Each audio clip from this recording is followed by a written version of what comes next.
It was a beautiful winter day in Southern California at Air Defense Command, but there was trouble on the horizon. There wasn't time to mount a proper response, so they picked their two best pilots, Captain 19 Wright Anderson and Captain Fireball Perkins, for what would be, many thought, a one-way suicide mission.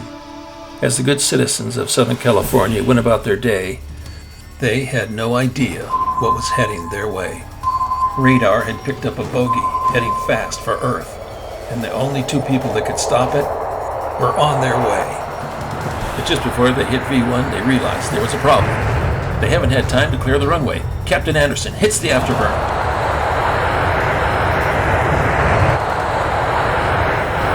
Somehow he manages to get airborne, but they've used fuel, valuable fuel, that they'll need later in the mission if it's to be a success. As they desperately scan their instruments to see if the flight is still viable, they suddenly realize trouble. If they ignite the rocket before they hit the upper solar plex, the G-forces may tear the plane apart. Because of the extra fuel burned at takeoff, they're not sure they can reach ignition altitude. So they continue to push the conventional engine and climb as fast and high as they dare. With only seconds of fuel left, although they've only achieved the lower solar plex, they had to ignite. They had to take the chance. 3, 2, 1, ignite.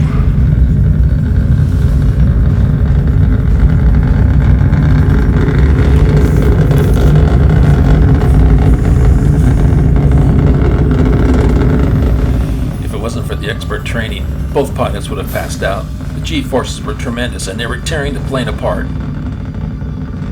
By some miracle, they were able to make it into the upper solar plex. The mission's a go. Then suddenly, silence. They made it to high orbit. Now it's time to prepare the plane to leave the influence of Earth. Unfortunately, during the ascent, the starboard engine was damaged and will have to be replaced. This will require an extensive spacewalk to access a storage bin outside of the aircraft and then replace the damaged engine. Captain 19 Wright Anderson was the first to leave the plane. It was clear a job of this size was going to take two astronauts, so Fireball came out next. Even though this is a deadly serious mission, leave it to 19 Wright to find time to wave to the camera. After several hours of very complicated repairs, the astronauts were finally ready to go in. But both pilots were exhausted, so they decided to dock with the International Space Station and pick up some snacks. This portion of Space Rescue is brought to you by the Hard Candy Werthers, not your grandmother's hard candy.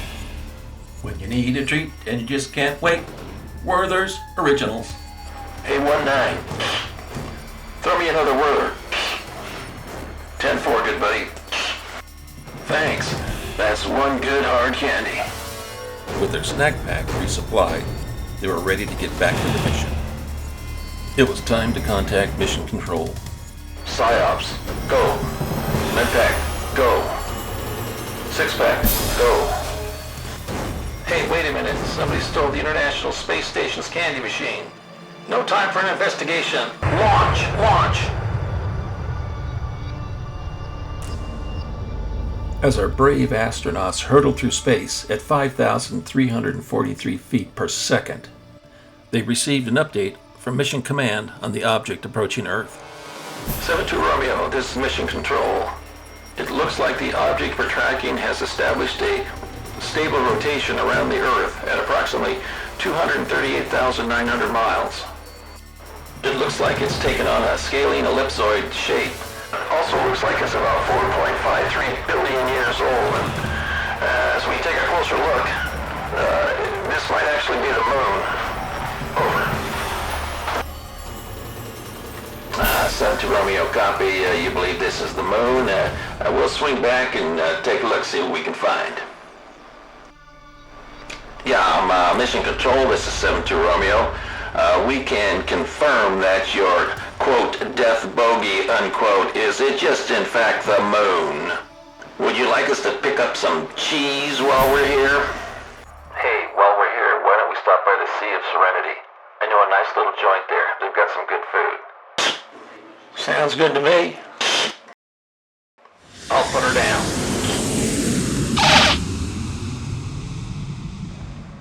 Hey, 1-9, come on, pick it up. I'm starving. I'm coming as fast as I can. After spending hour after hour in the cramped quarters of their ship, it felt good to get out and spread their legs. Unfortunately, they were still a little wobbly. The good news was, even though they were a little bit crowded, Fireball knew both the maitre d' and the owner of the Astroburger, so they were able to get a good seat right by the airlock. But like so many local joints, when strangers walk in, things get kind of quiet. Say, you boys ain't from around here, are ya? Once Bubba vouched for them, they were okay. 1-9 decided to have some reconstituted beef, and of course Fireball went for a lovely, fresh Greek salad. After their lovely lunch, they went back to the plane, took off, and prepared for a nice, easy trip back to Earth. Hey, 1-9, what'd you think of the restaurant? Well, food was good, but not much atmosphere. Just as our brave astronauts settled in for a long, easy trip back home, radar picked up a Chinese missile fired from North Korea by the Russians, heading straight for our brave astronauts. They had but seconds to respond, and only one missile. If they missed, disaster. By the second, the rocket got closer and closer, and then a call from Moscow. This is nothing for you to worry about. It is only a rocket full of small baby sea otters. Our astronauts hit the throttle, trying to increase the distance between the rocket and our ship. And suddenly, it turned out it wasn't baby sea otters. It was the Gobulat 12,000, a brand new Russian rocket. Our men had no option. Even though it might result in an international incident, they had to fire. Rebel locked. Stand by. Fox 1.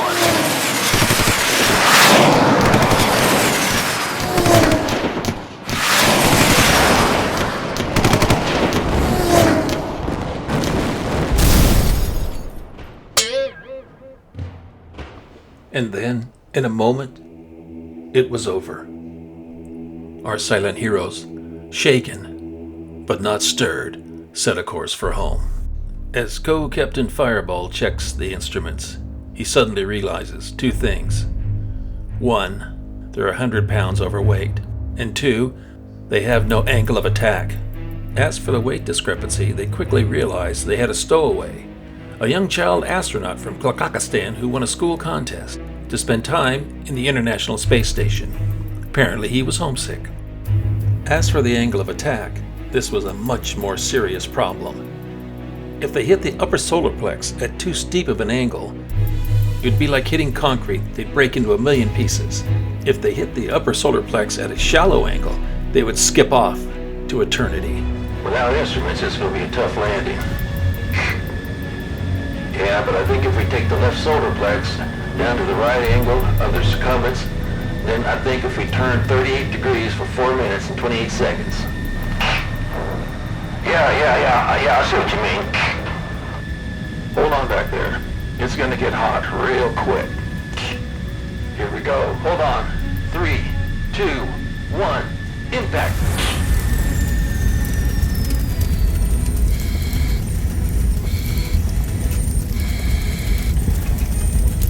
As our astronauts hurtle through the Behringer field, there'll be no contact for 6 minutes. People from all over the world held their collective breath.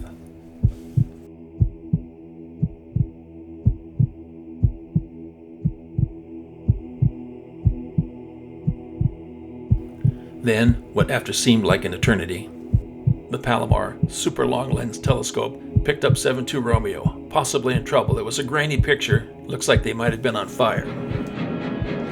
Mission Control, this is 72 Romeo. How do you copy? And then, in a moment, the world took a breath and celebrated.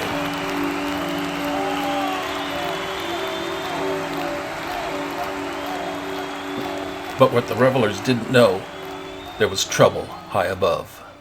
Mission Control, this is 72 Romeo. We came in a little hot, and we're overweight. We copy that. The engineers on the ground think you need to jettison the candy machine and your passenger. We'll be happy to eject the kid, but we still got some tasty snacks in the machine. We copied that. Let the kid go. Sorry, kid. Gotta go. Asshole!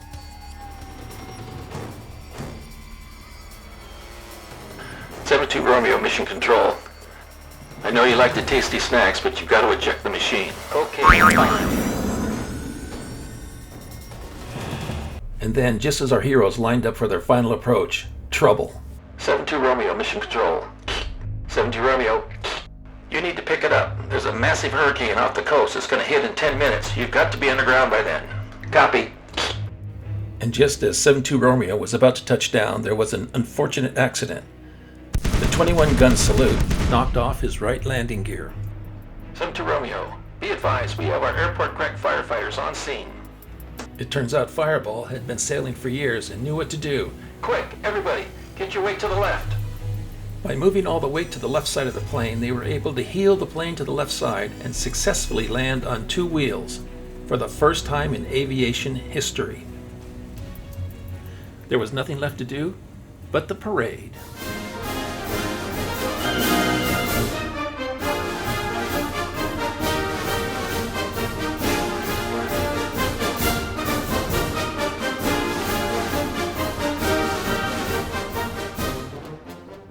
So that's what it's like to fly with 7-2 Romeo, Captain Anderson, and a little imagination. Thanks, Craig.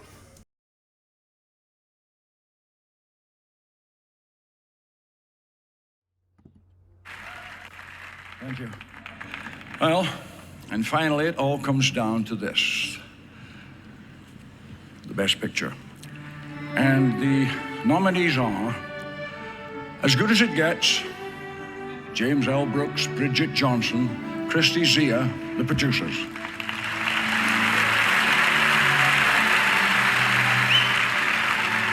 The Full Monty, Roberto Pasolini, producer. LA Confidential. On Motion, Kristen Curtis Hanson, and Michael Nathanson, producers. Space Rescue, Jim Perkins, producer.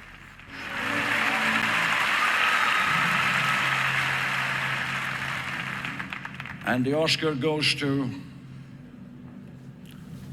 Space Rescue? Are you shitting me?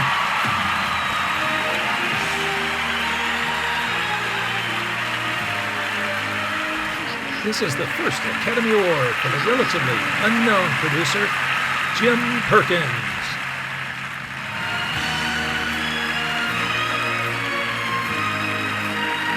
Of course, everyone knows you can't make a masterpiece by yourself. I would like to thank the hundreds of small people that helped me climb to this lofty height. First, I'd like to thank our actors, Craig Anderson, Jim Perkins.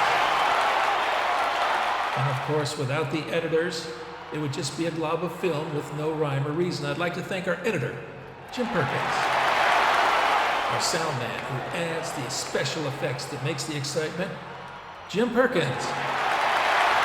And of course, the back people. Best boy, Kathy Perkins.